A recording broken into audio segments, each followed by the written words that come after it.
فيديو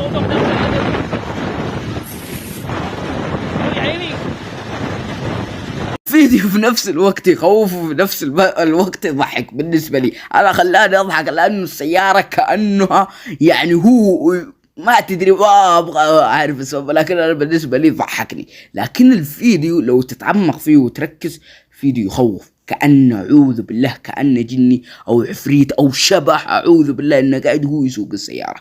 بعدين كيف هذا الهندي صور الفيديو كذا وهو مبسوط وفرحان ويضحك ويتكلم؟ تحسه هو كذاب مسوي فبركة أو حاجة في الفيديو عشان يظهر لنا إنه المقطع ما سايق حاجة. يمكن كذاب، ولو حقيقة أعوذ بالله لو هذا يعني السيارة كذا. ما أدري إيش اسم هذه السيارة، اكتبوا لنا تحت في التعليقات إيش يسموها. لكن تحس لو هو حقيقة فعليا يخوف يخوف.